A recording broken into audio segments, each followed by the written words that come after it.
சென்னையின் பல்வேறு இடங்களில் குடிநீர் பற்றாக்குறை நிலவி வருவதாக எதிர்க்கட்சிகள் குற்றம் சாட்டி வருகின்றன. இந்நிலையில் சென்னை, காஞ்சிபுரம், திருவள்ளூர் மாவட்டங்களில் நிலத்தடி நீர்மட்டம் வேகமாக குறைந்து வருவதால் மேலும் தட்டுப்பாடு ஏற்படும் அபாயம் நிலவுகிறது. சென்னையில் மக்கள் தொகையும் தொழிற்சாலைகளும் பெருகி வருவதால் நாளுக்கு நாள் குடிநீர் தேவை அதிகரித்து வருகிறது.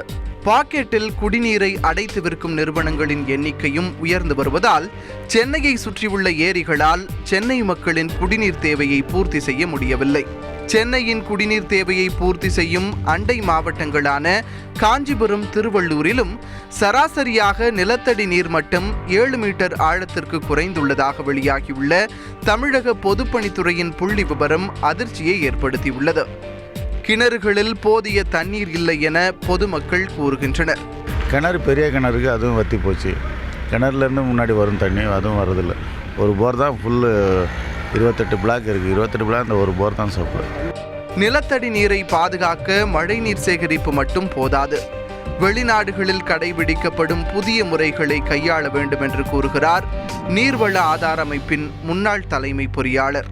பிரைவேட் பேக்கேஜிங் வாட்டர் என்று சொல்லக்கூடிய தனிப்பட்டவர்கள், ஈவன் பன்னாட்டு கம்பெனிகள் கூட சென்னையை சுற்றிய பெரிய இடங்களில், விவசாய கிடங்குகளில் பெரிய பெரிய ஆழ்துளை கிணறுகளை பெற்று தண்ணீரை எடுத்து ஒரு 100 மடங்கு 200 மடங்கு அளவுக்கு லாபம் வைத்து விற்கிறார்கள். இந்த இரண்டும் தடுக்கப்பட வேண்டும். மழை பெய்கின்ற காலங்களில் இந்த மழைநீர் வடிகால்களில் இருக்கிற தண்ணீரை டன்னல் ரிசர்வாயர் பிளான் என்று ஒரு திட்டம் இருக்கிறது. வெளிநாடுகளிலே செய்கிறார்கள்.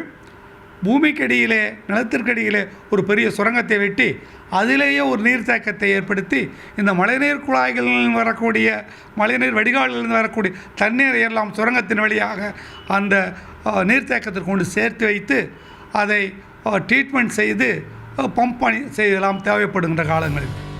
நிலத்தடி நீர்மட்டம் வேகமாக குறைந்து வருவது தடுக்கப்படாவிட்டால் சென்னை நகரவாசிகள் தண்ணீருக்காக பல கிலோமீட்டர் தூரம் செல்ல வேண்டிய நிலை ஏற்படும் என சமூக ஆர்வலர்கள் எச்சரிக்கின்றனர். தந்தி செய்திகளுக்காக ஒளிப்பதிவாளர் சபரியுடன் ராஜா.